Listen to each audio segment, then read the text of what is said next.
Oh, bug just flew in. All right. Come here, Chaka. Okay, everybody. This is going to be a quick one because I got a late start today and got to go ride my horse. I know, tough life. So, we got me and Chaka here. Lynn's working in Arizona. I hope everybody can hear me okay. Come here, Chaka. Come here. Come here. Chaka's here to help. See if you can see her. See? Oh, no. Anyway, just trust me. Yeah, good girl. So today I am briefly going to touch on the riots in France and how that has anything to do with an Airstream. And so the first thing I guess I should say is if you haven't caught up on the news, France is burning, and mostly Paris. There have been riots for several weeks now that started after a gas tax, basically a climate tax, like one that did not pass here in Washington state. But it really boils down to taxes in general because the folks there are just angry right now that they're paying a lot to the government and not getting a lot in return. That's what I keep reading. Of course, I'm not there, so I'm having to take the word of multiple news sources, but they're called the Yellow Vests. Actually, one of the police union is even striking in agreement with them. And it started again with this Macron's climate tax, essentially, that was going to raise the rates of fuel. This after years of the government trying to promote diesel fuel. I lived over in Paris, actually, in 2001. Was there when 9/11 happened, actually, and did 5 months there, I believe, as an exchange student, and used to see these tiny little cars, and they all ran on diesel fuel, and that was kind of the way to be more economically, and in some ways they thought environmentally sound, to drive smaller cars and drive cars with diesel fuel. Now that's switched, and the government doesn't want people using cars at all, of course. In lots of cases, we have no other options, so people are upset about that, but it didn't just start there. It started just with, in general, people having the feeling that in the middle class that they're being taxed for stuff that they're not seeing much in return for. So this got me thinking about one issue that I have dealt with a lot as an environmental reporter and does directly connect to our off-gridish move in this Airstream, and that is economy versus environment. Over and over and over again in my environmental reporting career, there has been this debate and this conflict over whether the economy and the environment can work together. And I've always wondered why environmental issues, and sometimes it's even hard to use that word because it can be so charged. So natural resources protection. It's amazing how the terminology even comes with partisan and political undertones, but why it's so divisive politically. And I think it really boils down to that. There are people who believe that the government should not be the solution to all of the problems by regulating and taxing people, even if they agree that there are problems that need to be dealt with. And so I often see that being where the divide occurs. Do you believe that the government and regulation and taxes are the solution to the problems, or do you think local communities should be more empowered and we should try to figure out a way, instead of shutting down business, to figure out how business and environmental stewardship can work together? And I've seen that in the case of the spotted owl and the marbled murrelet and logging in Washington. If you go to some of the areas where logging is a huge part of the economy, they don't talk very kindly of these birds. And if you go to eastern Washington, where wolves are migrating back here and have been for the last decade, they don't talk very kindly about wolves. And really what it boils down to is the livelihood of the people who live there versus whatever the natural resources that people want to protect. And as somebody who wants to try to find a long-term solution for collaboration, I have wondered over and over and over again how we have gotten it wrong, that there are groups of people who feel very strongly that they have been overlooked in an effort by conservationists and environmental activism groups to save an animal or a particular natural resource over a human life and a family's livelihood, and that they're not important. And so then that breeds anger and resentment, and the issue just goes around and round and round without a solution. And in the case, actually, I was thinking of last week, we were talking about plastic pollutions and this plastic bag ban that government legislators here in Washington say they are going to propose in the next legislative session next year. And the idea that there are folks out here who say that, and actually not just folks, but scientists who would say that you got to be careful when you put a ban in place because there may or may not be negative outcomes to it that you did not foresee. For instance, a plastic bag takes a lot less greenhouse emissions and so like the fertilizers and pesticides that go into production of, say, cotton, for instance. A plastic bag requires a lot less of that. So in that particular case, could you make an argument that using a plastic bag is better than a reusable bag? And there are lots of folks who would say that disposal of plastic bags is really the problem. So this comes to play when we're talking about the environment and the economy, because almost the majority of ocean plastic pollution is from poor countries in Asia and Africa. And when people are not empowered to have lives where they feel like they can pay their bills, they don't tend to care that much about the environment. This is just a truism that not only I've seen, but other people who have done research on this issue have been talking about for years, that if you go into a community and you shut down their livelihood and you tell them that they can't do the work that they have been doing and you offer no other solutions, you're not necessarily going to make friends with the environment. And like I said, with the plastic pollution problem, these are in very poor areas. And Lynn and I have seen this as we've traveled around the world, that when you don't have, the government's not handling disposal properly because there's no money, but the people are just trying to survive, to go in there and say, hey, you should care about rhinos and elephants. That's a tough argument. And that's an argument that, is very complex and that Lynn deals with when he goes to to South Africa to do the anti-poaching work that he does, is how do you build the community up economically so that they feel like they want to take ownership of their natural resources, instead of saying, hey, hands off of these animals, which lives are more important than yours, which is how a lot of people feel when the government comes in and regulates and says, you got to stop doing the work that you want to do. In Washington, like I said, I've seen this with the sage grouse. Actually, I wanted to talk about that because that is sort of an example of a success story, but with the other, like the marbled murrelet and the spotted owl and some of the other cases, like I said, wolves are right now a very contentious issue. That has not been, in my experience, when I talk to people, the loudest voices on either side may not be where everybody is on the middle, but there is this conflict between business and environment. And the sage grouse is interesting because even though right now it may be facing some changes in regulation, when I was reading up on it, and I have done a couple stories on the sage grouse, it's this interesting little bird in the grasslands of like central Washington and Oregon.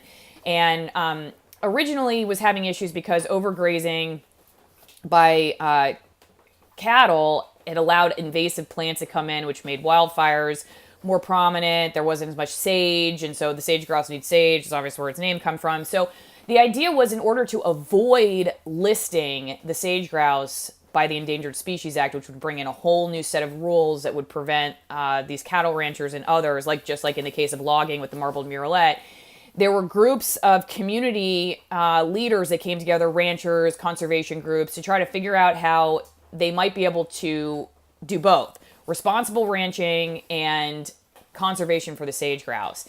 And just reading up on it, you'll hear people say we didn't get everything, but we got enough assurances that we could protect the sage grouse, and help people continue doing their jobs. So, how does this have anything to do with the Airstream? And I have been thinking a lot about this because I want to give people an opportunity to see behind the scenes how Lynn and I have thought through the process of buying an Airstream and moving off gridish, which is our plan, and how that really is not so much a personal decision for personal gain, though there is a lot of that. Of course, like we want quieter life and we want to grow our own food and we just think we'll enjoy that. But it does kind of boil down to what we're talking about right now, which is individuals and communities trying to figure out the best way forward for not just the livelihood of their neighbors, but the environment and all the other issues that people might be facing. So we bought this Airstream. It's 34 feet. If you're new to the channel, it's going to be our home. We're going to buy a huge plot of property and move it on there. And the plan is to try out the American dream of taking care of our neighbors and life, liberty, and the pursuit of happiness, but in the effort to see if some of these greater challenges that we're facing right now in our society can be at least tackled in part just by getting to know better relationships with people, know people beyond social media, know people beyond sound bites, know our neighbors as complex human beings who may have different opinions than we do, but we can still work together to figure out a way forward. After years of being an environmental reporter, I got tired, just exhausted of trying to think of solutions that were big and far away from the problem. And I just got back to, well, you know what? I'm going to just try to do it myself. I'm just going to try to live a life that is reflective of the values that Lynn and I hold dear, which are freedom and care for our neighbors and the ability to associate with our neighbors, which we take seriously because Lynn has fought in a couple wars in places where you have to be scared to associate with people who are different than you are, and to use those relationships to build up a healthy family and healthy communities, depending on whatever the issues are that our community might be facing. The Paris riots, and which have now are all over France, and our Airstream are related because we see these riots are people saying to the government, basically, we're frustrated with you for forcing taxes in this particular case on us and not seeing results, and a solution to a problem that's very far away, like this big bureaucracy, and we want to be able to just take care of our families and pay our bills. And the Airstream is our answer to say, that's what we're going to try to do. We want to take responsibility of our own lives before we point out to other people that you should do this or you should do that, and see how it works. Because in a lot of cases that I've covered, there's a real lack of empathy for people who are different. I see it every time I post some controversial environmental topic on Facebook. Right now, the latest is we have somebody shooting sea lions, and that's illegal. They are protected by the Marine Mammal Protection Act, and you can't just kill them unless you're a tribal member who's in fear for his life. But in this particular case, it's probably not it, and it's somebody who's angry about the sea lions taking their fish. That's actually what the federal government says is the most common reason for people to kill sea lions. But when I post the issue on my Facebook page, what I regularly see are people who go either one or the other extreme.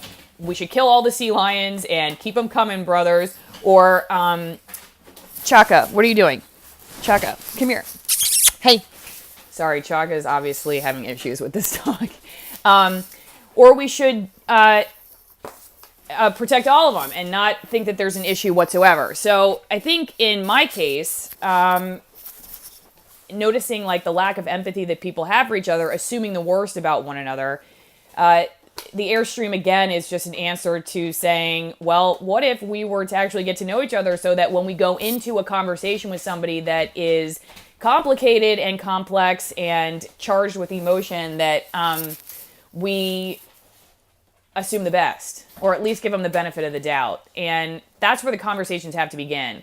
I feel like in a lot of ways we have allowed, whether it's the government or some other group far away from us, to tell us how to talk to each other, to tell us how to be with each other, to tell us how to live our lives. I don't think, and giving up responsibility for that, somebody else chooses where our food comes from, where our clothes come from, where everything comes from, and we just sort of like robots, we just go along with it. And I don't think that's working for us from a mental health perspective. I talked last week about meaning and responsibility and purpose, so check out that trailer talk from last week.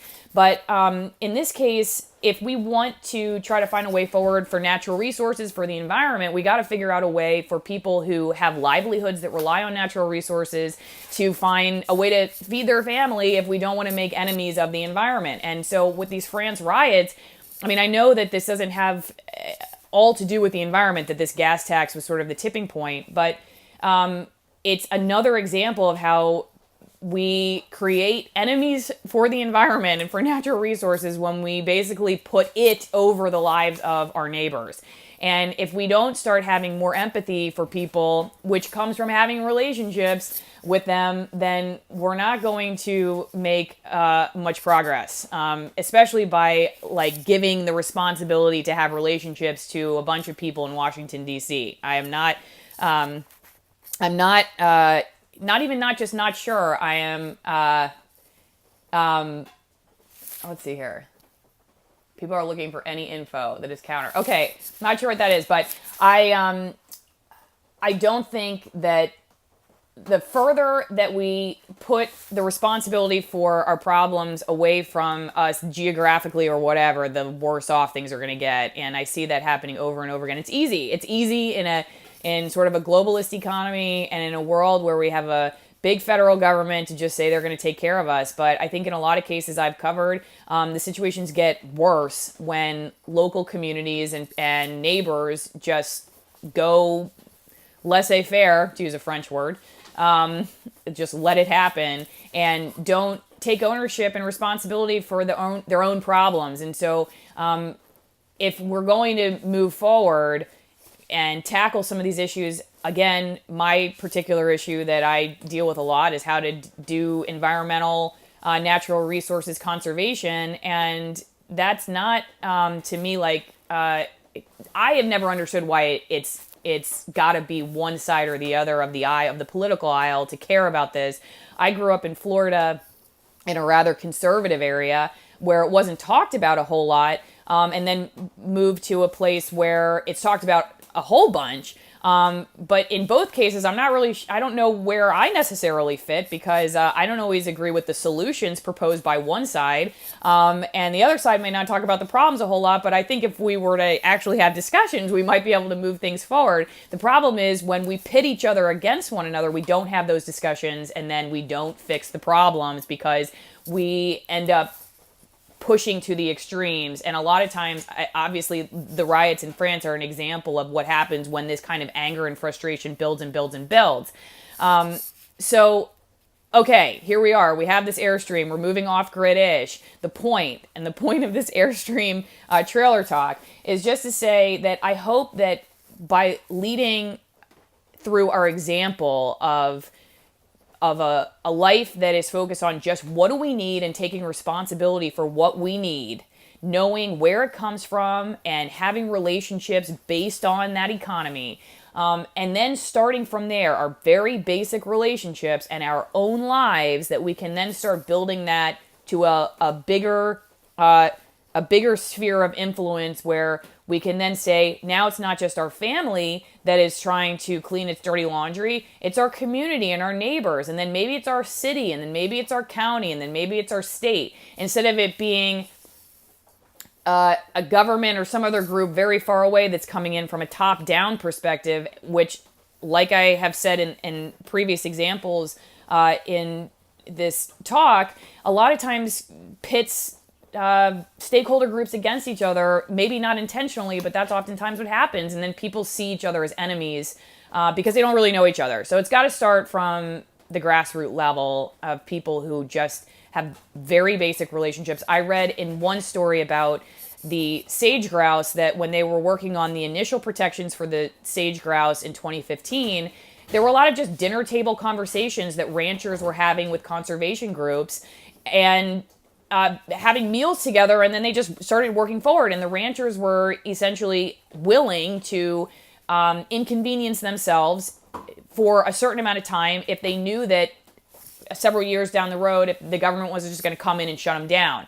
And so they had these assurances. There's like a word for it, conservation agreement assurance or something like that, where if you're somebody in an industry in these particular cases that have to deal with natural resources protection, that you're going to get an assurance from the government that you're not going to get shut down if this issue doesn't get better necessarily. And people were willing to work on that because they felt like the folks who wanted the sage grouse to succeed also wanted the ranchers to succeed.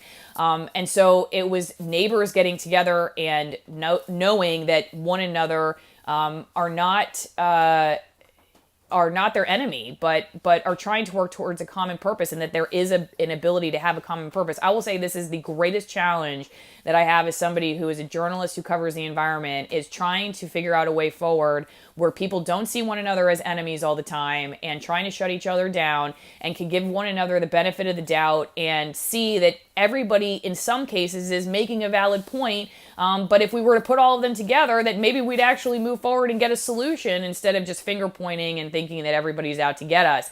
But I really do believe that if we don't know each other and we haven't even started with that basic human relationship, that we're not going to get to policy that makes anything better. In fact, a lot of cases it makes it worse. I can get into that in another trailer talk. I'm going to wrap this one up. So I hope this has made sense. I guess the only real central message that I want to get across is to just say that if you're thinking about, you're feeling overwhelmed by what's going on in the news that you're seeing, and you're thinking about how to make a difference, the number one way to do that is to just start by building relationships with the people around you. And I think ultimately, with this Airstream and everything else that Lynn and I want to do, that's at the center of it. It's that we believe that relationships are the key to making things better and to having meaning and purpose in our lives and growing as individuals and taking responsibility for our actions. And the more we isolate and the more that we outsource our responsibility, the less likely we are to find contentment personally, but also to find peace around us. So I hope everybody has a great week, and thanks for listening to this. I know probably it was I was a little all over the place, but I hope you got something out of it. If you're interested in these issues like the marbled murrelet and the spotted owl and the sage grouse and everything like that, there's plenty of it online. You can learn more about it, and we'll see what happens in France this week. All right, take care. Bye.